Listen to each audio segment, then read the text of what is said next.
Tonight is the birthday of the Rebbe Maharash, and the Rebbe Maharash is famous for his teaching. The world says, if there's an obstacle in front of you, try to crawl under the obstacle. And if you can't crawl under the obstacle, then try to go over the obstacle. The Rebbe Maharash said, go straight over. So I'm going to share with you a few stories that highlight this theme of the Rebbe Maharash. And the truth is, it's not only the Rebbe Maharash. The Rebbe Maharash was one of many children of the Tzemach Tzedek, and after the passing of the Tzemach Tzedek, it wasn't so clear who was really the main successor of the Tzemach Tzedek. There was one chassid whose name was Shmuel Bezalel. He was known to be a great, very erudite, very, very smart, and very respected. And another chassid asked him, who are we supposed to go to now after the passing of Tzemach Tzedek? Who's supposed to be the Rebbe? So actually my great-grandfather, Rabbi Moshe Levin, he shared this story about Rosh Shmuel Bezalel. And this is the way he said the story.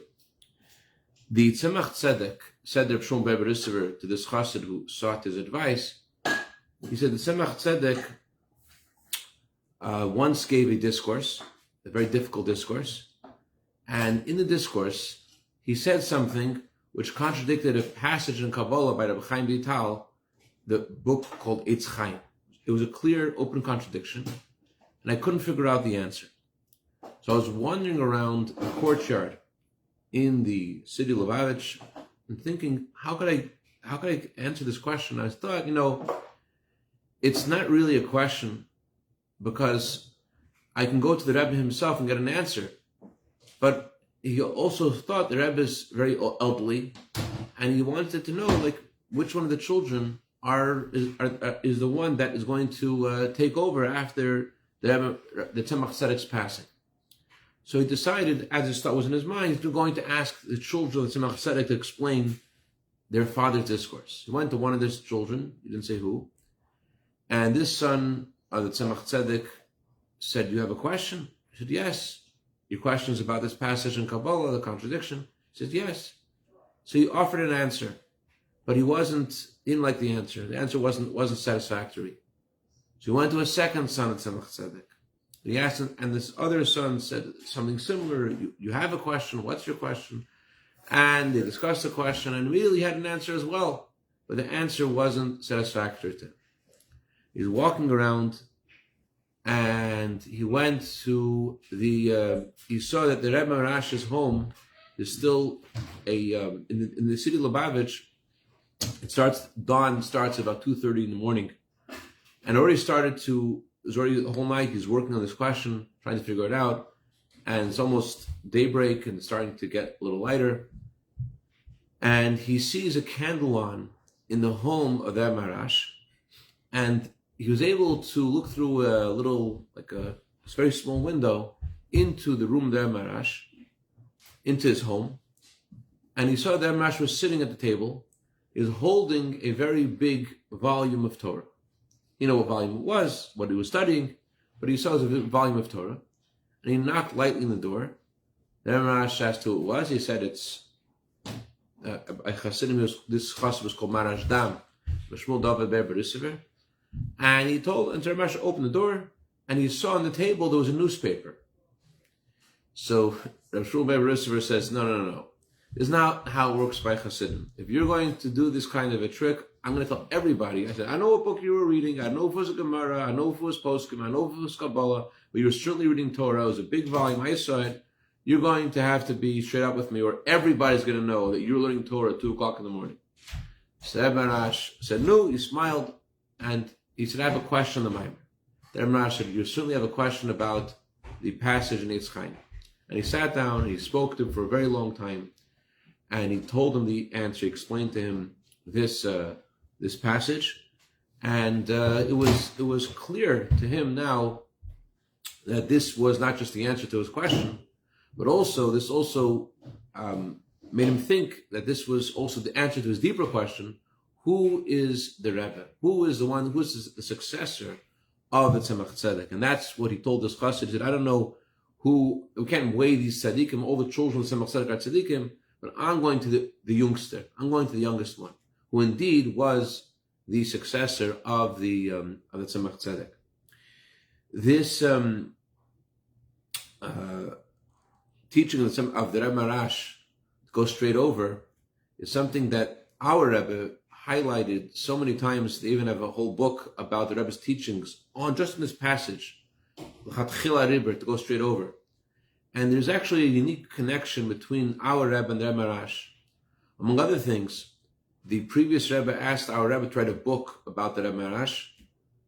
We have books of all the Rebbes, all of their life story, and the only one the Rebbe wrote was about the Rebbe Maharash. The other things we find, very unusual things about the Rebbe and the Rebbe Maharash. For example, the Rebbe Maharash once visited the Sar HaShalom, the Shalom Rekeach, the Belzer Rebbe. And he didn't want to get any special attention for the Belzer Rebbe, and so he came as a regular merchant. But the Rebbe, the Belzer Rebbe, his custom was that he would give Shalom Aleichem to everyone, and he would hold his hand under a handkerchief. And he would hold everyone's hand through their handkerchief. But when the Maharash came by, I don't know if he passed by, or I think, according to one version of the story, the Shalom Rekeach said there's a scent of holiness, and he went to go look in the room where this fragrance of holiness was coming from. And he said, "Who is this young man?" And they said, "This is just a seicher. This is just a merchant," because he wasn't dressed like the tzaddik that he was. He just looked like a regular person. He didn't want any special attention. So the Shalom Rekeach said, "Certainly a merchant. It says about the Torah, and the Torah says about itself, its merchandise is better than all other merchandise." And then he took off the handkerchief, held on to Rebbe Maharash's hand, and he said, "A varme hand, a warm hand." Almost identical story happened with the grandson of Shalom Rekeach and the great-grandson of the Rebbe Maharash. Our Rebbe once was visiting Rabbi Aaron of Belz. Also didn't want to know, he wanted to make any special attention to himself. And Rabbi Aaron also was giving shalom to everyone. And he came to the Rebbe's hand, he took his handkerchief off, held the Rebbe's hand, said, "This is a warm hand." So there's other interesting connections between the Rebbe and the Maharash. And the Rebbe himself said about his father-in-law, every time the Rebbe said the story, he would cry. I don't know the meaning of the Rebbe's tears, but it's obviously something deeper and higher than a human being could understand. But the Rebbe, whenever he said the story, he would always cry. The story was how this man was a follower of the Rebbe Maharash, and he visited previous Rebbe. When he saw the previous Rebbe, he fainted because he thought that he saw the Rebbe Maharash. Why? Because the previous Rebbes looked exactly like the Rebbe Maharash, very similar. And every time the Rebbe said the story, the Rebbe cried. Something about the connection between the Rebbe Maharash and the previous Rebbe and our Rebbe is absolutely clear, and it's all about the theme of the Rebbe Maharash's teaching, going straight over, going beyond. I have for you 3 stories I'm going to share with you tonight, which I think underscore this theme, going straight over, going beyond all limitations. The first story, I don't know the source of the story. Many, many years ago, there was this thing called Dial a Jewish Story. This was very exciting for us growing up in Worcester, Massachusetts. We got to make a long-distance call whenever we wanted to, 718 number, to hear Chaim, our storyteller, share a recorded story. I don't know their source, but this is the way Chaim, the storyteller, shared the story. The Rebbe Maharash had his path in serving Hashem in general was with great with wealth. There was a time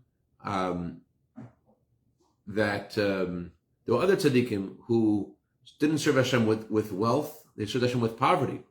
Rabbi Moshe Levin, people thought that he served Hashem through his wealth, and he had very nice shoes, but he had no soles on the bottom of his shoes. So the idea of a tzaddik using wealth and having l'chavil sefaris, being in a state of glory, is something which to our ears it sounds like being extravagant and unnecessary, but that's a way of serving Hashem. I heard actually, I think it was our Rebbe's grandfather, who was asked about the Rebbe Maharash's seemingly extravagance, and he said, "Of Bais Bezalel, who did God create gold for?"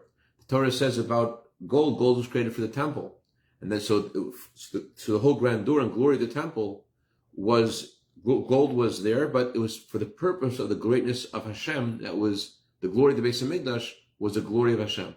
So perhaps that's connected. But either way, the Maharash had a unique carriage, a luxurious carriage that was led by the best horses. And he once was traveling, and he passed by this home. He told the wagon driver, Ivan, to stop the wagon. And he went into the home. In the home was only a mother and her two children. And the Maharash, the mother was somewhere else in the home, and the two children were in the front. And then Maharash said, "Let's say some Tehillim."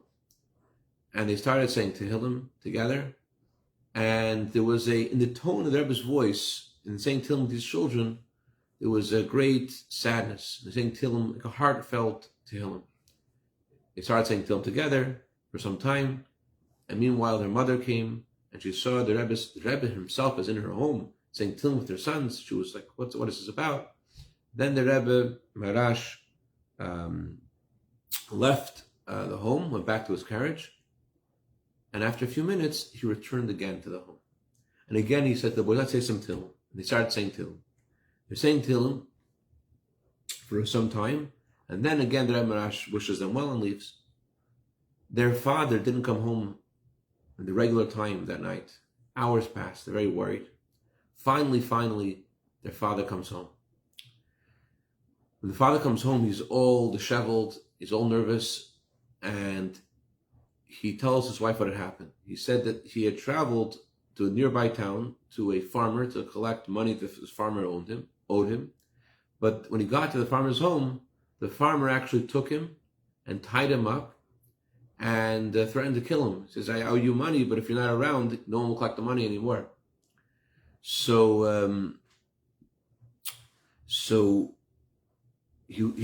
But fortunately for this man, for this chassid, the farmer didn't have his axe. He went to go look for his axe, couldn't find his axe. He went to look for his axe. The farmer's wife passed by, and she saw what was going on, and she let him free. He ran out, he ran to the field, and there's no place to hide, so he just jumped into a pile of hay. And the farmer came looking for him, and he actually was able to smell. He was able to be so close to the farmer, like the breath of the farmer was close to his face. You had to feel his breath, but the farmer couldn't find him. And he left, and he escaped.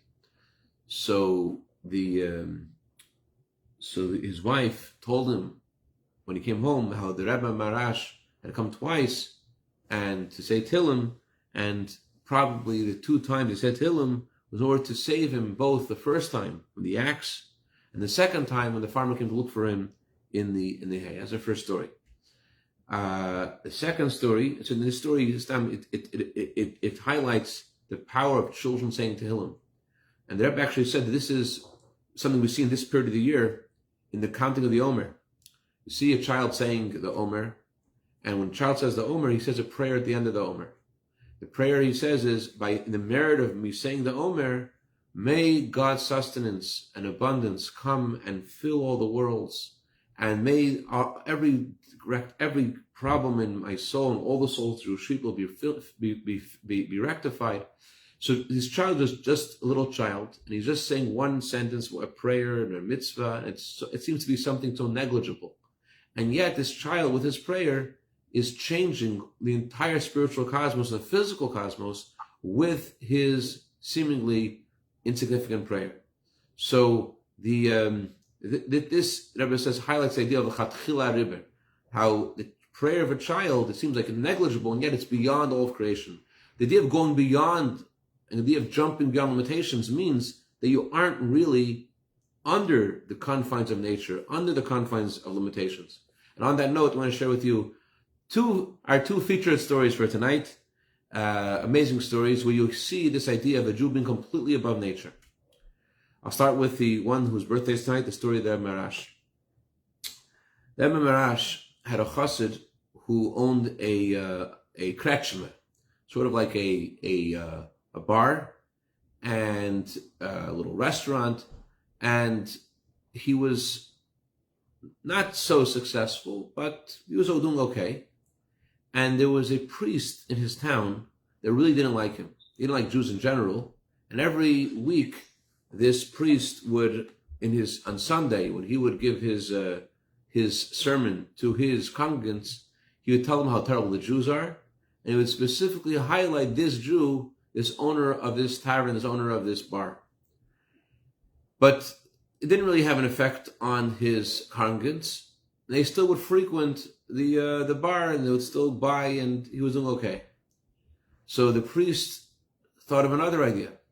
I will open up my own bar. Competition. The priest didn't need the extra income. He owned lots of real estate, and he's doing very well financially. He had this church. He was getting money from the church too. But he really hated Jews, and he hated this Jew, and therefore he opened this bar. But the members of his church didn't go to his bar, because although he told them that they should, and that's as good Christians they should go to a Christian bar, but they didn't feel comfortable drinking in front of the priest. It wasn't fun, so it didn't really work, and very few customers of this Jew, of this chassid Maharash, were affected by this. Because so little customers were affected by it, it wasn't worth it to the priest to maintain this business. So he went over to the Jew one day and he says, listen, there's not enough for both of us to have two businesses, similar businesses in this town. So either I'm going to buy you out, you're going to buy me out, I'll give you a few rubles, I'll buy you out, or you could buy me out. So the Jew says to him, listen, it doesn't make sense. You have other businesses. You don't need this business. This is my only business I have. So why do you need this? I think we should just make peace, and you should just be happy with your other income, and you don't need to have this business if you don't want it. It's not of interest to me to buy it, but I think it just doesn't make sense. Not like I'm trying to take away your income, but this is all I have. It doesn't make sense for me to buy it or for me to sell mine. This is all I have. So the priest agrees. Let's make peace, and he says we have to drink on it. We can't just make peace, we have to drink on it. As if to sell it, we have to show that we're really making peace, let's drink on it. So the Jew says, okay. The Jew takes out a bottle of mashke, a bottle of vodka. And without the Jew noticing, the priest switched the bottle for a very similar bottle. And he told the bystanders that they also should join his festivities. We should also celebrate the new peace that the Jews and the Christians have. And they all should drink to this on this occasion. And he pours one of the bystanders some vodka. Pours him the vodka, and the priest had actually wanted to frame this Jew, and so he put into the vodka poison. So this man who drank the vodka immediately started having convulsions. Immediately he died. So the priest said, this Jew is trying to kill all of us. He's pretending to make peace. He wants to kill all of us. So the Jew was put into prison, and a court date was set. And the Jew was a chassid, as I mentioned, the Maharash. When he got out on bail, he went straight to Lubavitch to speak to the Maharash. When he came to the Maharash, he told the attendants of the Maharash, the Gaboyim of the Maharash, that he has a very important issue to discuss with the Rebbe, and he wants to go ahead of the line and wants an immediate audience with the Rebbe because he has to go back to this court case, and it's very important that he see the Rebbe immediately. So the attendants who were giving their Maharash to the various people that he's going to see, and then Maharash remarked, other guests came before, and therefore the other guests should go first. Okay? The second night, he comes again, wanting to see the Rebbe, and the Rebbe Maharash says, other guests came before, you should wait. The third night, the guy is totally distraught. He comes into the Rebbe. The Rebbe Maharash, he tells the Maharash what's going on. The Rebbe Maharash doesn't respond. He just says, when you go back home, you should go on first class. And then the Maharash repeats again, only first class. This has to happen. You have to go in first class. Okay?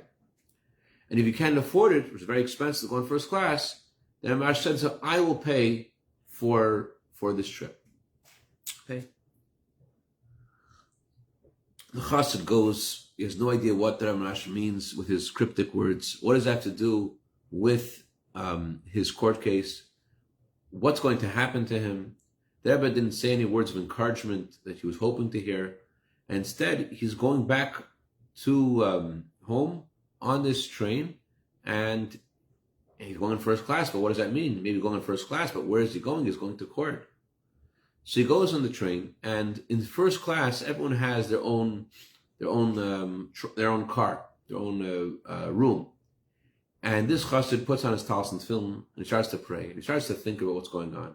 And he's so upset about what's going on. He's so upset, and he's thinking, like, the Rebbe didn't tell me any words of encouragement. Probably it's going to be bitter. That's what he's thinking. And he's crying and crying in his prayers. This story was shared by Rabbi Perlov in his Sefer Likutei Sipurim. And he said that the chassid's wails and tears reached the neighboring cars, the neighboring rooms. And people were wondering what's going on. So they asked him, what's going on? And he told them about the court case, and he told them about what happened.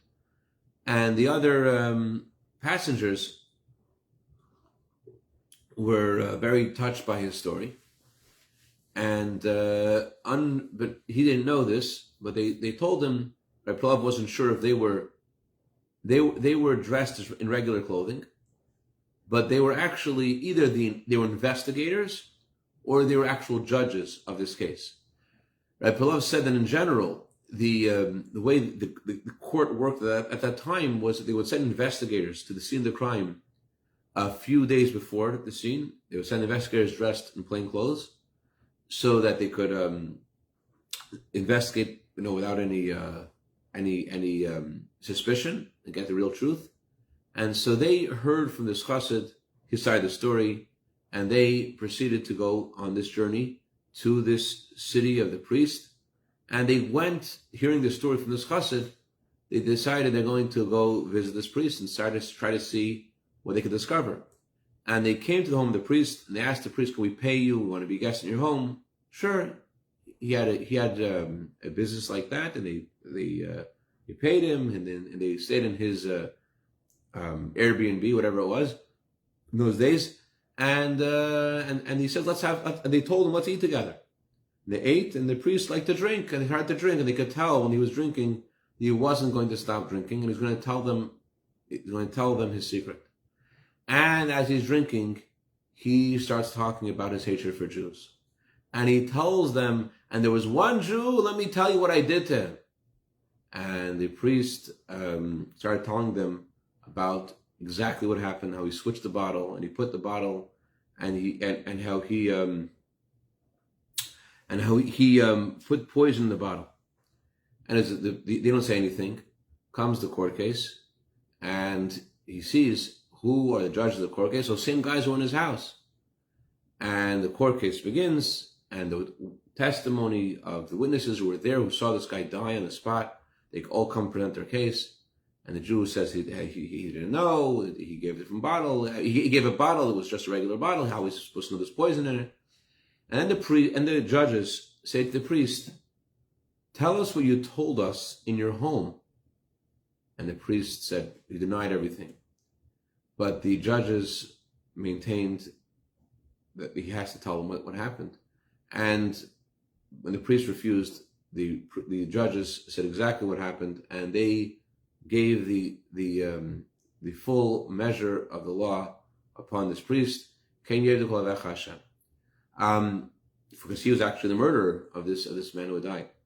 That's this one story, and a very similar story that happened to our Rebbe. As I mentioned, you see a lot of connection between our Rebbe and Maharash. Also, you see this idea of a Rebbe told beyond nature. Unbelievable story. Rabbi Moshe Levin, who was a great businessman, was before being a businessman, was sent by the Rebbe to Rio de Janeiro. And the president of the Aguda was a very well-connected person. He was also the president of the Chevra Kadisha. He was very prominent. And his wife went to Miami, and in her bag, there was, someone asked her to bring a bag to someone else, and sewn into the bag were millions and millions of dollars, millions of dollars worth of diamonds. So she's arrested as soon as she comes to Miami. It was the biggest desecration of God's name that Brazil had ever seen. It was such an embarrassment to the whole community. And the president of Brazil himself was also involved in the story. And Rabbi Herschel, and the brother-in-law of this president, whose name was David, he was so embarrassed to be in Brazil because of this shame that had happened in his family. So he had gone to New York for the holiday, and he met his acquaintance, Rabbi Chitrik, who was also in New York for the holiday. And they happened to meet each other somewhere in New York. And the lawyers said that a minimum, she's going to get 10 years in prison for what she had done. Minimum of 10 years. So Reb David, her brother-in-law, didn't, he was brought up in a very, how shall I say, chassidically challenged atmosphere. He didn't believe in Rebbes and think that was anything significant. But Rabbi Chitrik pressured him and said, listen, you see that the lawyers have no hope for your sister-in-law. My suggestion is just speak to the Rebbe. Just talk to the Rebbe. He goes to the Rebbe, and the Rebbe says to him, go to Miami.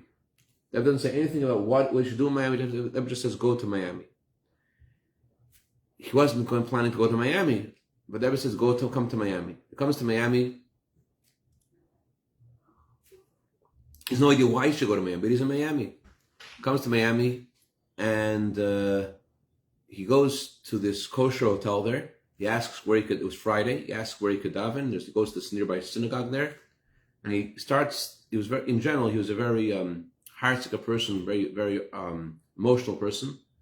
And when he came that Friday night to daven, Friday Shabbos is supposed to be a joyous time, but instead of celebrating Shabbos, he can't celebrate. He's so upset, and he just starts to cry. And one man comes over to him after davening, and he says, why are you crying?